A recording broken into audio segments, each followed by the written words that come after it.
수고하고 무거운 짐진 자들아, 다 내게로 오라. 내가 너희를 쉬게 하리라. 사랑이 많으신 하나님 아버지, 저희들 이번 주는 몹시 무더운 한 주간을 지냈습니다. 또 코로나로 인하여 확진 숫자가 늘어나는 소식 속에 무거운 마음으로 지냈습니다. 또 세계 각처에서 비가 안 와 농작물이 많이 말라 죽어가고, 또 어떤 곳에서는 비가 너무 많이 내려 어려움을 겪는 흉흉한 세상의 환경과 소식 속에 우리가 한 주간을 지냈습니다.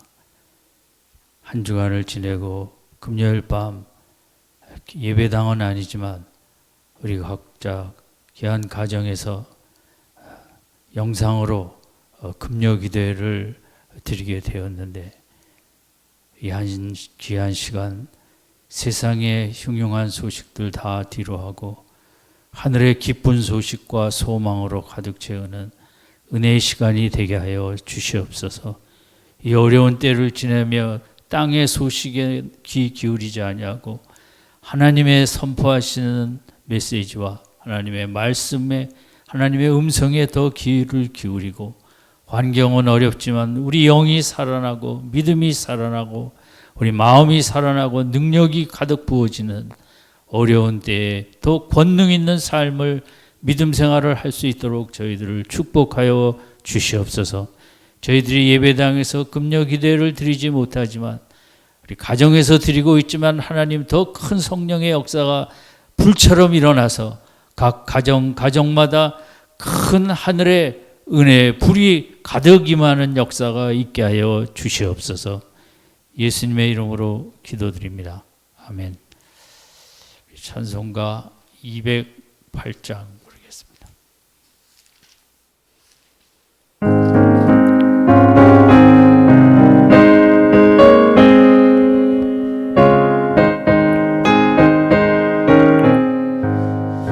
주 예수 내 맘에 들어와 계시는 변하여 새 사람 되고, 내가 늘 바라던 참 빛을 찾음도 주 예수 내 맘에 오시, 주 예수 내 맘에 오시, 주 예수 내 맘에 오시, 물밀듯 내 맘에 기쁨이 넘치고, 주 예수 내 맘에 오시, 주 예수 내 맘에 들어와 계시는 명왕의 색시를 끊고, 머리털보다도 더 많던 내 죄가 눈보다 더 이어졌네. 주 예수 내 맘에 오시, 주 예수 내 맘에 오시, 물밀듯 내 맘에 기쁨이 넘치고, 주 예수 내 맘에 오시, 내 맘에 소망을 듣는 이 가짐은 주 예수 내 맘에 오시, 의심의 구름이 사라져버림도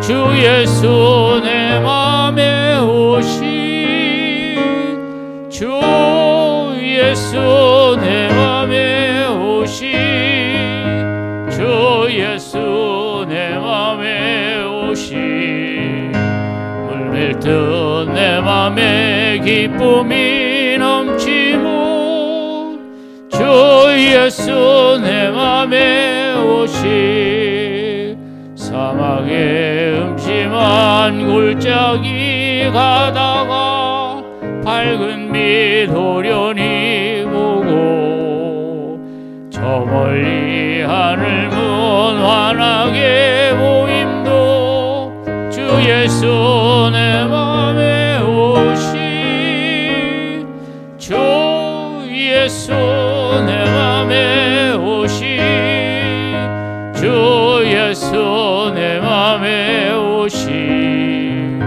물밀듯 내 맘에 기쁨이 넘치고 주 예수 내 맘에 오시 나 이제 현성을 살기는 주 예수 내 맘에 오시 천성을 향하여 내가 곧 가리니 그 기쁨 비길 데 없네 주 예수 내 맘에 오시 주 예수 내 맘에 오시 물밀듯 내 맘에 기쁨이 넘치고 주 예수 내 맘에 오시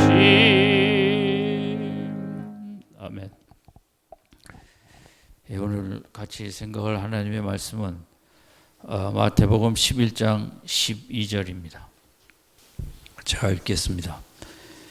세례 요한의 때부터 지금까지 천국은 침노를 당하노니 침노하는 자는 빼앗느니라. 아멘. 오늘 밤에 생각할 주제는 우리 믿음의 태도에 대해서 우리가 생각을 해보고자 합니다.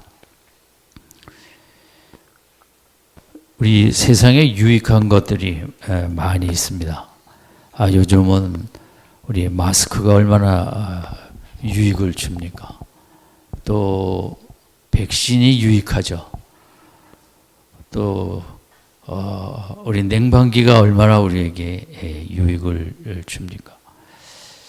우리가 이제 그런 물건들의 이런저런 유익을 잘 알고 있는데 믿음 생활하면서 우리 믿음의 유익에 대해서도 잘 알고 있어야 됩니다. 우리가 믿음의 이유에 대해서도 알고 있어야 되고 믿음의 바람직한 태도도 알고 있어야 되고 믿음에 대해서 알아야 될 것이 여러 가지 있지만 첫 번째 제가 믿음의 우리 유익을 너무 많지만 10가지만 먼저 같이 생각을 하겠습니다. 첫 번째는 우리가 하나님을 믿는다는 유익은 내적으로 강해진다는 것입니다. 힘을 얻는 거죠. 그래서 우리가 낙심되고 좀 무너졌다가도 다시 일어설 수 있는 믿음의 위대한 유익이죠. 두 번째는 역시 믿음이 있으면 사람이 남을 더 관용하고 이타적이 되죠. 덜 이기적이 되는 거죠. 세 번째는 믿음이 유익은 우리가 어떤 문제를 닥칠 때 그 문제의 목적을 발견하게 됩니다. 세상 사람들은 문제 앞에 원망 불평할 때 우리들은 이 문제에 하나님의 귀하신 목적이 있다. 얼마나 우리 믿음의 생활에 큰 유익입니까? 네 번째는 불안과 염려와 스트레스에 대해서 하나님을 믿을 때 우리는 그걸 물리칠 수 있는 그런 믿음의 유익을 누리고 살아가고 있습니다. 다섯 번째는 믿음의 유익의 이것은 내가 해결할 수 없는 문제지만 하나님을 믿음으로 하나님의 해결해 주시는 도움을 얻는다. 이게 우리 믿음의 귀한 유익이죠. 여섯 번째는 이제 우리가 믿음 때문에 소망을 갖는 거죠. 소망이 참 없어 보이는 세상이고 2050년이면 아마 인류가 멸망할 거라는 기사들도 나오고 있는데 어쨌든 믿음이 있으면 소망을 갖게 되는 유익을 누리죠. 일곱 번째는 평안과 기쁨을 갖게 하죠. 돈 많은 사람이 아니고 건강한 사람이 아니라 믿음이 있는 사람이 역시도 평안하고 기쁨이 있죠. 여덟 번째는 이제 어떤 시련이든지 이제 성경에 나오는 모든 믿음의 선조들이 그렇듯이 시련을 극복하는데 그것은 믿음보다 더 귀한 도구가 없겠죠. 아홉 번째는 나를 더 나은 사람으로 만든다. 더 나를 내가 보기에도 더 좋은 사람, 더 훌륭한 사람, 더 이제 성숙된 모습인데, 나를 만드는 것들이 여러 가지가 있지만 믿음은 나라는 인생을 만드는데 상당히 아름다운 인생으로 귀한 인생으로 만들어주죠. 열 번째는 믿음은 늘 하나님과 연결을 할 수 있게 합니다. 믿음만 있으면 가지고 하나님을 찾으면 하나님과 연결이 되어 이제 하나님과 우리 사이에 이렇게 교통이 활발하게 이루어지고 도움을 받죠. 그래서 이런 믿음의 유익들은 뭐 우리가 찾아보면 100가지도 되겠고 1000가지도 되겠는데, 오늘 아침에 생각하고자 하는 것은 이렇게 귀한 유익을 주는 우리가 믿음의 사람이 되었는데, 그 믿음의 내 모습, 믿음의 태도는 과연 바람직한가? 우리 귀한 믿음의 유익을 알면서도 소극적인 믿음일 때는 그 유익을 많이 누리지 못하고, 우리가 좀 더 적극적인 믿음을 가질 때는 유익을 마음껏 누리는 것이 우리의 믿음의 생활의 모습이라고 할 수 있습니다. 그래서 믿음의 유익은 많이 알더라도 믿음의 적극적인 태도가 약하면 유익이 되기가 어렵겠죠. 그래서 오늘 5가지의 그런 우리에게 바람직한 믿음의 태도에 대해서 성경을 5가지 각도에서 찾아서 생각을 해보겠습니다. 첫 번째는 이제 우리가 아까 읽은 본문인데, 우리의 믿음의 태도에 있어서 예수님께서는 얼마나 우리가 좀 더 적극적이고 공격적이기를 원하는가. 그래서 마태복음 11장 12절에 세례 요한의 때부터 지금까지 천국은 침노를 당하느니 침노하는 자는 빼앗느니라. 이제 침노라는 단어가 2번 나왔습니다. 믿음 생활은 침노하는 것이다. 공격하는 것이다. 이 원어로 따지면 그 테러를 가하는 것이다. 이거 테러라는 의미로도 해석할 정도로 이 단어는 강력한 단어인 거예요. 테러가 얼마나 무섭습니까? 믿음 생활을 하는데 마치 테러 집단이 가서 공격하는 것처럼 그렇게 우리는 이제 공격적인 태도가 필요하다는 거죠. 그래서 우리가 이제 기독교 복음 하나님 나라를 생각할 때 예수님이 이 땅에 오시는 것도 소극적으로 그렇게 오시지 않았습니다. 하늘 영광을 다 버리고 인간으로 오실 때 말 구유에 정말 그런 데서 태어나서 한순간에 생명을 이룰 수도 있지만, 이 땅에 오셔서 어려서부터 난민이 되어 애굽으로 가고 뭐하고 그리고 돌아와서 남들의 친아들이니 아니니 그런 소식 속에 또 쉽지 않은 아버지를 도와 그런 몸으로 때우는 목수의 일을 했고, 또 공생애를 하시면서도 우리가 아는 대로 얼마나 종교 지도자들의 끊임없는 모욕과 공격을 받았습니까? 그러니까 주님도 이 땅에 오셔서 십자가를 지기까지 얼마나 저돌적인 삶을 사셨고 정말 영적인 테러를 일으키고자 하는 그런 심정으로 진리를 선포하셨고, 그 막이 들린 자, 질병에 힘든 인생들을 고쳐주시는 그 공격적인 목회의 사역은 정말 말할 수 없는 그런 적극성, 대담성, 뜨거운 마음으로 주님의 이 땅의 삶은 아침마다 나가 하나님 아버지하고 교제하고 기도하고, 그리고 나아가 또 사역하시고 그 모욕과 비난을 다 들으시면서 그걸 거쳐 나가시고, 주님의 그 복음을 위한 하나님 나라를 위한 사역은 그렇게 저돌적이었다는 거죠. 마찬가지로 우리도 그 병자들이 지붕을 뚫고 내려가듯이 그 오병이어를 체험한 사람들이 빈들까지 멀리 그 말씀을 쫓아 이적을 쫓아 나아갔듯이 오늘 우리에게 필요한 것, 믿음의 유익은 많은데 우리가 그 유익을 더 누리기 위해서는 주님 앞에 이렇게 적극적인 그런 공격적인 단호하고 지속적이고 끈질기고 뜨거운 확신을 갖고 반드시 하늘에 신령한 모든 복에 하나하나를 내가 쟁취해 나가겠다, 획득해 나가겠다. 침노한다는 것은 빼앗는다는 거거든요. 하나님이 우리를 인간을 창조하실 때 주셨던 그 귀한 복들, 아담과 하와로 잃어버렸는데 그것을 내가 어떻게 해서든지 되찾아와야겠다, 찾아와야겠다.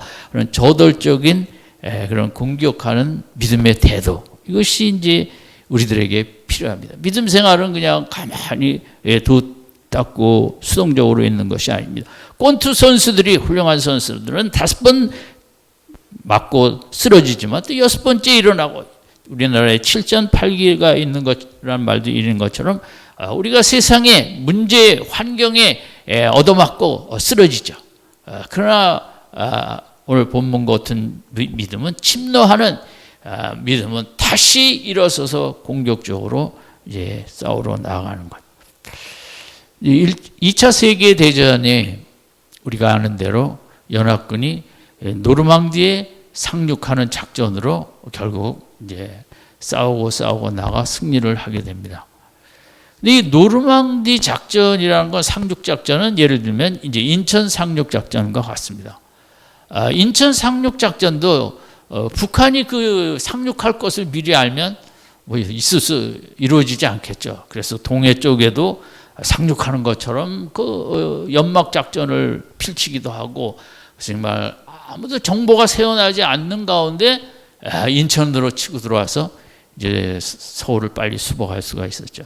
그래서 적군을 가운데를 끊어버리니까 얼마나 큰 이제 우리가 승리를 하기도 했죠. 그 이제 노르망디 작전도, 이것은 뭐 전 세계 최고의 정말 사탄의 그 자체인 독일을 무너뜨리기 위해서 상륙을 하는데, 이것이 정보가 넘어가면 뭐 이건 성공할 수가 없는 것입니다. 그래서 독일로서는 저 노르웨이까지 전부 뭐 요새를 지으면서 연합군이 들어오는 걸 뭐 철저하게 방어 계획을 세웠죠. 이 연합군도 1년 동안 이 준비를 합니다. 예를 들면 이제 탱크를 실어 갈 때, 탱크가 상륙 지금 모여 있는 장소를 이제 가짜로 가리키기 위해서 말 들면 그 비닐과 고무풍선 같은 탱크를 몇백 대를 만들어 갖고 해안가에 직결하면 독일이 이제 비행기 타고 와서 이쪽에서 이제 배를 타고 넘어올 거구나, 뭐 이런 별의별 작전이, 그 1년 작전명을 제가 잊어먹었는데, 그 공격하기 위해서 어마어마한 그 1년의 준비와 노력과 뭐 이건 말할 수가 없습니다. 오늘 우리에도 마찬가지. 우리도 가정으로, 개인적으로, 교회적으로, 국가적으로, 인류적으로 우리는 사탄과 싸우는 부르심을 받았습니다. 우리의 공격을 위해서 우리가 이 저돌적으로 테러 집단과 같은 그런 철저한 강인한 마음으로 나아간다는 것은, 거기에 그만큼 우리의 여러 가지 무기들이 필요하고 준비가 필요하다는 것입니다. 우리도 영적으로 계획을 잘 세워서 말씀의 준비, 기도의 준비, 묵상의 준비, 찬양의 준비가 다 귀한 무기들이거든요. 그걸 어떻게 해서든지 더 활용해서 마귀를 넘어뜨리기 위해서 계획을 잘 세워갖고, 우리 신앙생활은 그냥 하는 것이 아니라 하루를 살더라도 계획성 있게 묵상의 무기를 단련하는 시간, 또 찬양으로 나를 단련하는 시간, 또 하나님의 말씀을 암송함으로 나를 단련하고 또 하나님의 말씀을 쓰기도 하고, 이 시대의 영적 전쟁은 그냥 우리가 멍하니는 할 수 없는 거예요. 철저한 계획과 철저한 공격 계획과 우리 집안에 역사하는 사탄의 모습들을 잘 적어갖고, 이것을 내 자녀들 속에 역사하는 사탄을 내가 공격해서 무너뜨리겠다는 철저한 계획과 그런 무기를 잘 준비해갖고 우리가 나가는 믿음의 태도에는 침노하는 것이다. 그래서 빼앗아 오는 것이고, 쟁취해 오는 것이고, 획득해 오는 것이고, 마치 하나님 나라가 이 땅에 그렇게 하나님의 영원전 계획 속에 아기 예수로 나오는 철저한 계획과 이 땅에 와서도 다 그것을 이겨나가는 철저한 준비와 싸움. 오늘 우리에게도 이런 믿음의 태도로, 우리가 교회를 자주 오지 못하고 그냥 예배도 옛날과 다르고 우리가 얼마나 소극적이고 수동적으로 되기가 쉬운 이때 우리의 믿음의 태도가 중요하다는 것입니다. 이런 때, 이런 코로나 시대의 나의 믿음의 태도가 오늘 마태복음 11장 12절처럼 천국을 침노하고자 하는, 그리고 사탄의 세력을 물리치고자 하는 그 강한 열망을 갖고 우리가 잘 준비하고 꼼꼼히 준비하고 하루라는 시간을 그렇게 계획성 있게 지내서 우리의 무기를 더 갈고 닦아 사탄의 세력들을 내 안에, 내 자녀들 안에, 가정 안에, 교회 안에, 국가 안에, 인류 안에 사탄의 세력을 치고 물리치는 그런 믿음의 좋은 귀한 태도가 있으시기를 축원드립니다. 두 번째는 우리가 가져야 될 태도는 찾지는 않겠지만 이제 누가복음 18장 7절에 나오는 불의한 재판관 앞에 억울한 과부입니다. 그 모습을 보면 18장 7절에 하물며 하나님께서 그 밤낮 부르짖는 택하신 자들의 원한을 풀어주지 아니하시겠느냐, 그들에게 오래 참으시겠느냐 하는 이제 과부를 칭찬하는 그런 말씀이죠. 그러니까 이 과부의 믿음의 태도의 중요한 것은 한 번 붙잡은 것을 놓지 않았다는 거죠. 끝까지 내가 이 재판관하고 죽으면 죽으리라로 결사항쟁을 하리라, 나는 절대 포기는 안 하겠다 하는 그런 여기서 귀한 믿음은 결코 놓지 않겠다. 한 번 물은 거. 그러면 사자나 호랑이나 표범이나 이 앞에 그 송곳니 같은 무서운 그 이가 양쪽에 있지 않습니까? 짐승들은 한 번 물면 놓질 않죠. 마찬가지로 우리 이 불의한 그 재판관 앞에 억울한 과부는 이 재판관을 꽉 물론 말씀을 공의를 행할 것을 믿는 믿음으로 했지만 그걸 꽉 붙잡고 놓지 않았다는 거죠. 오늘 우리들에게 붙잡는 하나님의 말씀이 있을 것입니다. 나는 말씀을 어떻게 붙잡고 있나? 그것이 간단한 한 절일지라도 그 말씀을 정말 내가 한순간도 놓지 않냐고 하루를 살면서도 그냥 계속 그 말씀을 붙잡고 생각하고 묵상하고 말씀을 붙잡은 것을 절대 놓지 않는 그것이 이제 우리 믿음의 태도의 귀한 모습이라고 생각합니다. 저는 요셉도 마찬가지라고 생각하는데 그가 애굽에 팔려 내려간 후 하나님이 주신 그 두 가지 꿈, 결코 그는 그것을 놓치지 않았을 거예요. 꽉 붙잡고 무슨 환경이 와도 하나님은 이 꿈대로 이루어 주신다. 오늘 믿음의 사람들에게 이런 태도가 필요하거든요. 말씀과 하나님의 약속은 성경에 너무 많습니다. 그걸 다 못 붙잡더라도 한 가지라도 나는 이 말씀이 반드시 하나님께서 이루어 주실 것이라고 믿고 3년, 5년, 10년, 20년 붙잡고 있는 그런 말씀이 있어야 되는 것이, 붙잡고 있는 아는 말씀 정도가 아니라 우리가 이렇게 꽉 붙잡고 그래서 억울한 과부처럼 결국은 승리하는 거죠. 인간에게 제일 무서운 대화는 자기 대화입니다. 물론 남들 대화과의 대화를 통해서도 우리가 상처를 받죠. 위로도 받지만, 그런데 이제 인간의 본능적으로 볼 때 자신과 대화를 하는 대부분의 내용은 이제 부정적인 대화입니다. 이거 되겠나?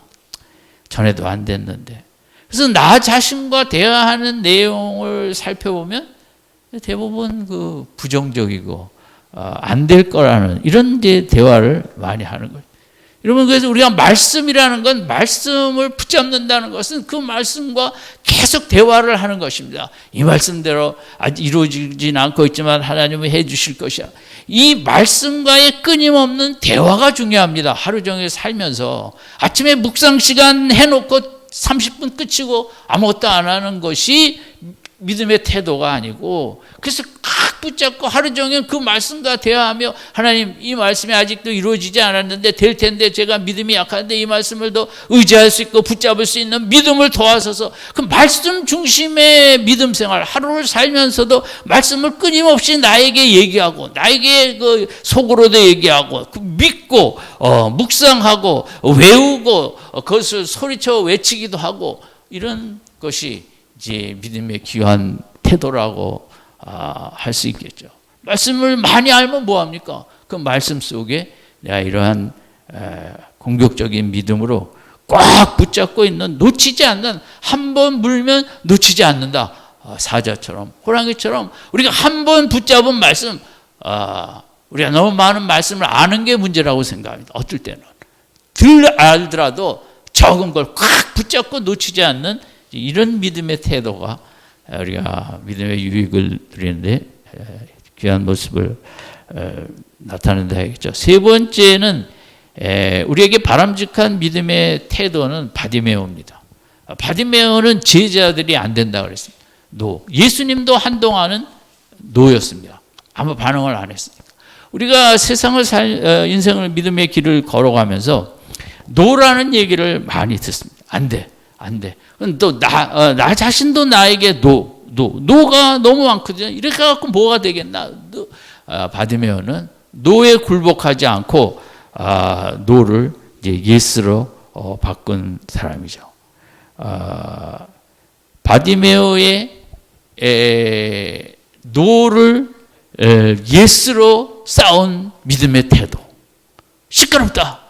제자들마저 와서 노를 외칠 때 이거 안 될 것이다, 하면 해서 아무 소용없다 할 때 그까지 그는 예스의 믿음으로 노와 싸워서 이겼던 거죠. 때로 이 하나님도 노를 합니다. 우리에게 뜻이 계셔갖고 정말 세상에 예스라고 하는 게 하나도 없을 때도 있습니다. 뭐 욥도 그랬죠. 누가 예스를 했습니까? 하나님은 한 말씀 안 하시고 그렇게 시련을 주신다며. 친구들은 다 와서 노 네가 회개해야 된다고만 얘기했지 뭐 얘기를 했겠습니까? 그러면 우리는 때로 하나님의 노하고도 싸워야 되는 것입니다.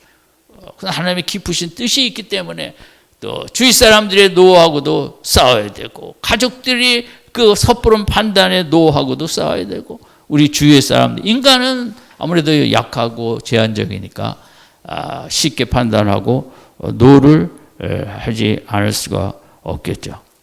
여러분, 우리 믿음의 태도는 하나님을 믿는 우리에게는 끝까지 예스입니다. 왜냐하면 하나님이 계시기 때문에. 내가 이성에 아무리 100% 노해도 우리는 거기 굴복하지 않아야 될 때가 있습니다. 그 예스 하면서 나가는 것이 우리에게 필요하겠죠. 네 번째는 이제 아브라함의 믿음인데, 우리가 아는 로마서 4장 20절 21절에 제가 읽겠습니다. 믿음이 없어 하나님의 약속을 의심하지 않고 믿음으로 견고하여져서 하나님의 영광을 돌리며 약속하신 그것을 또한 능히 이룰 줄을 확신하였으니, 이 마지막 부분인데 하나님이 능히 이루실 줄을 확신하였으니, 확신하는 믿음입니다. 물론 우리가 다 이제 확신하는 믿음을 좋아하고, 하나님도 그 100세 가까이 그 확신 속에 지났다. 믿음의 가장 귀한 태도가 확신의 충만이겠죠. 근데 이제 제가 어떤 성경과 또 학자들의 번역에 이제 이렇게 한 모습이 있어요. 이 확신하였으니를 설득당하였으니, 이렇게 이제 그걸 번역을 한 거예요. 설득을 당하였다. 하나님으로부터. 저는 이 믿음이 우리에게 중요하다고 생각합니다. 확신을 내가 가지려고 하면 어느 한순간은 가졌다가 또 쉽게 이제 사라지는 것도 우리가 느끼게 되죠. 우리의 믿음이라는 것은 하나님으로부터 계속 설득당할 때 좀 더 강하게 우리 속에 확신으로 남게 됩니다. 설득이라는 게 아무것도 아닌 것 같지만 얼마나 많은 사람들이 설득에 사기를 당합니까? 은행에 믿을 만한 사람들한테 계속 설득당하니까 그 라임 무슨 사태인가 뭐 얼마나 많은 사람들이 돈을 다 맡겼습니까? 가짜 뉴스도 자꾸 듣고 설득당하다 보면 그 진짜처럼 여겨지는 게 이제 인간의 마음이기도 합니다. 우리가 좀 더 확신 있는 내면 깊이 확신하기 위해서는 우리가 이성적인 인간이기 때문에 설득당하는 게 중요합니다. 하나님의 설득은 그렇게 뭐 무조건 막무가내로 믿으라는 것이 아니라 어떤 말씀을 갖고 그 말씀을 계속 우리가 생각하다 보면 하나님의 음성이 들립니다. 왜 내가 이 말씀을 너에게 주는지, 왜 이 말씀이 너에게 필요한지, 너희가 왜 이 말씀을 붙잡아야 되는지, 이런 설득당하는 게 중요합니다. 예수님을 믿는 것이 우리의 주인데 왜 하나님이 그 귀한 아들 예수를 이 땅에 보냈어야만 했는지 그 이유에 대해서 믿는 것 이전에 설득을 당해야 됩니다. 얼마나 인간의 죄악이 구제불능이고 어떤 문명도 죄악을 이길 수 없고 어떤 문명을 발전해내도 인간은 죄를 이길 수 없고 서로 싸움밖에 할 수 없다라는 그 하나님의 어떤 설득이 필요합니다. 논리적인. 아브라함이 믿으라 하니까 믿었다. 그렇게 생각하지 않습니다. 그것은 내가 누구니? 창조주 아니니? 내가 인간을 어떻게 만들었겠니? 그럼 그 애기 하나 못 만들겠니? 그런 하나님과 깊은 대화를 통해 자꾸 하나님의 그 논리를 설득을 당하는 게 우리에게 필요하죠. 로마서 우리가 잘 아는 10장 17절. 믿음은 들음에서 나며 들음은 그리스도의 말씀으로 말미암는다. 주님의 말씀을 자꾸 들으면 성령께서 그것에 설득당하게 하는 역사를 하십니다. 무대뽀로 믿으라는 게 아닙니다. 무작정 믿는 믿음은 약합니다. 한순간만 강하고 한번 설득당한 믿음은 또 계속 설득을 당한 믿음은 아주 힘있게 뿌리를 내리게 되는 거죠. 아브라함이 흔들리지 않았다. 내가 믿음을 더 가져야지. 내가 믿음이 부족하지. 우리가 그렇게 생각합니다. 믿음을 더 가지면 내가 또 아브라함처럼 될 거야. 단순히 어떤 믿음만이 아니라 그 말씀 안에서 설득을 차근차근 이렇게 하나님으로부터 당할 때 우리 확신이 더 있죠. 할 일 없으면 말씀을 딱 붙잡고 잘 이해되지 않으면 하나님 이 말씀으로 나를 설득해 주세요. 그러세요. 그러면 그게 더 귀합니다. 내가 믿지 못하는 걸 갖고 안타까워하지 말고 내가 잘 믿기지 않는데 그러면 무조건 믿으라고 하지 마시고 내가 이 믿음을 가질 수 있도록 하나님 그 지혜로 나를 설득시켜달라고. 그게 더 좋고 또 그렇게 할 때 하나님이 해주시고 그 믿음이 또 귀한 믿음이 되죠. 마지막에는 다섯 번째 우리가 생각할 바람직한 믿음의 태도는 여호수아 우리가 마지막과 사사기 초반에 있는 대로 어떤 믿음이냐면 여호수아 18장 3절을 제가 읽겠습니다. 여호수아가 이스라엘 자손에게 이르되 너희가 너희 조상의 하나님 여호와께서 너희에게 주신 땅을 점령하러 가기를 어느 때까지 지체하겠느냐. 여기서 이 믿음의 태도는 뭐 다 비슷하지만 우리가 오늘 생각한 다섯 가지가 좀 더 공격적으로 나아가서 확장하라는 것입니다. 믿음은 결국 하나님께서 우리에게 믿음을 주시면 우리의 영적인 영역, 육체적인 영역, 마음의 영역, 정신적인 영역, 또 감성의 영역 모든 걸 확장하는 데 그 목적이 있는 것입니다. 내가 그것을 확장할 때 나에게 기쁨이 있고 내가 그 확장하는 그 영광스러운 모습을 바라보며 가족들이든 주위 사람들이든 야 믿음을 가졌더니 저런 삶을 사는구나. 믿음으로 여호수아 마지막과 사사기 1장에 땅을 분배하였고 나가서 너희 땅이 되는 것은 그 지파마다 믿음으로 나아가는 것인데 어떤 지파는 믿음이 약해서 잘 안 나가고 이런저런 이유와 핑계가 있고 어떤 지파는 갈렙처럼 그걸 담대하게 산지까지도 올라가겠다고 나가서 영역을 확장한 모습도 있습니다. 하나님이 원하시는 믿음은 역동성을 갖고 진짜 하나님이 기뻐하시는 믿음의 태도는 그 확장하고 있는 믿음입니다. 오늘 한날을 살아도 어떤 분은 영혼의 영역을 확장하며 하루를 지낸 분도 계실 것입니다. 우리는 영혼의 영역을 해마다 확장해야 되고 믿음의 영역을 좀 더 확장해야 되고 묵상의 영역을 좀 더 확장해야 됩니다. 확장하면 여러분 넓은 데서 살면 아무래도 더 뭐 여유도 있고 좋죠. 좁은 데에 있는 것보다. 우리나라가 이 좁은 데에서 이렇게 인구는 많고 코로나 앞에 너무 어렵잖아요.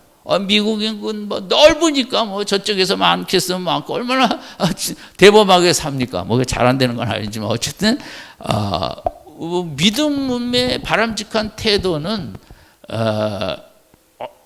여러 영역을 확장할 수 있는 무기가 되기 때문에 그 믿음을 갖고 가만 주저앉아 있는 것이 아니라 믿음을 갖고 자꾸 싸우러 나아가는 것입니다. 이 문제도 싸워야겠다. 자식들도 그렇습니다. 아이들 하나를 볼 때 그 싸워야 될 문제들이 왜 없습니까? 그 기도를 하면서 내 아이가 변화한다. 변화한다는 것은 영혼의 영역이 확장하는 거 아니겠습니까? 하나님이 원하시는 것은 그런 그 확장을 위하여 싸우고자 하는 그런 믿음의 태도를 귀여기시는 거죠. 그냥 뭐 이렇게 살다 가는 거니 하는 거하고 우리가 하나님 앞에 믿음을 갖고 예수의 이름으로 세상에 무너뜨리지 못할 것이 어디 있겠습니까? 우리 가정 안에 사탄의 영역들 견고하죠. 교회 안에도 형식적인 그런 믿음의 영역들, 나라 안에도 거짓과 술수와 이 사탄이 너무 반치는 이 모습. 그러면 우리가 이게 제일 하나님이 원하시는 것은 그래서 쉬지 않는 기도일 것입니다. 나라를 위하여 끊임없이 기도하고 나라 속에 역사하는 저 사탄의 세력들, 마귀의 세력들 다 물리쳐 주게 하시고 자기만 옳다고 하고 그것은 교회 안에도 엉터리 믿음들, 리더지만 가정 안에도 얼마나 우리가 사탄의 영역이 우리 속에 많이 있는지 모르는 것입니다. 아니 내 자신 안에도 그렇죠. 목사를 떠나서 제가 평생 교회 다닌 걸 떠나서 제 안에는 오늘도 열심히 싸워야 될 사탄의 영역이 있는 것입니다. 그것을 믿음으로 싸워 영의 영역을 확장시키면서 사탄을 내어 쫓아야죠. 믿음의 태도가 없으면 태도가 이렇게 소극적이면 아무것도 할 수 없겠죠. 어쨌든 오늘 5가지 믿음의 유익을 우리가 많이 아는 것 중요하죠. 그거 너무 귀하죠. 그러나 믿음의 유익이 아무리 귀한 게 많더라도 그것을 누리는 것은 우리의 믿음의 태도와 연결이 돼 있다는 거죠. 믿음의 정말 오늘 말한 5가지의 태도의 축복이 있기를 바랍니다. 첫 번째는 그렇게 침노하는 공격적인 마치 테러리스트 집단과 같은 하나님의 그 영적 영역을 가서 내 것으로 획득해 오고자 하는, 두 번째는 한 번 물은 것은 끝까지 놓치지 않는 억울한 과부의 그 믿음의 태도, 세 번째는 바디메오처럼 다 세상 모든 사람들이 욥처럼 하나님도 말도 안 하시고 노 할 때 예스를 붙잡고 있었던 믿음의 태도, 네 번째는 아브라함처럼 믿으라니 믿는 게 아니라 그것에 믿는 그 말씀에 대하여 그 이유와 원인과 목적과 결과에 대한 설득이 있는 믿음, 그게 강한 믿음이 되는 거죠. 설득당하는 하나님으로부터 끊임없이 설명을 듣고 물어보고 설득당하는 믿음. 5번째는 여호수아 말기 사사기처럼 믿음을 가지고 주저앉아 있는 게 아니라 나아가 공격하며 영역을 확장하는 그런 믿음의 태도. 아무쪼록 저도 뭐 설교할 때는 쉽지만 5가지 믿음의 태도를 갖고 사는 게 전들 뭐 얼마나 어렵겠습니까? 그러나 그래도 이런 믿음을 가지려고 애쓰는 게 믿음 생활이고, 애쓰다 보면 점점 이런 믿음의 사람이 되어지고 또 이 태도가 하나님 앞에 아름다워질 때 또 이 믿음의 축복과 유익을 마음껏 누리게 되는 이 하나님 나라의 원리, 원칙 마음에 담고 남은 생에 좋은 하나님이 기뻐하시는 믿음의 태도로 앞으로 나아가시는 우리 성도님들 되시기를 주님의 이름으로 축원드립니다. 우리 5가지 기억하시고 우리 예배 끝난 후에 우리 스크린 앞에서 잠시라도 기도를 하면서 오늘 금요일 밤 기도의 모든 순서가 마쳐지기를 원합니다. 공격적인 믿음을 더하소서. 한번 붙잡은 거 결코 놓지 않는 끈질긴 믿음 주소서. 세상 다 안 된다고 해도 나만 된다고 하는 그런 믿음의 사람이 되게 하여 주옵소서. 또 설득당하는 그런 믿음이 되도록 하나님 더 설득하여 주옵소서. 5번째는 믿음으로 확장하는 모든 방면을 확장하는 공격 전쟁을 치르는 싸워 이기는 믿음의 태도를 갖게 하옵소서. 우리 예배 마친 후에 기도하시다가 오늘 밤을 마무리하시기 바랍니다. 기도하겠습니다.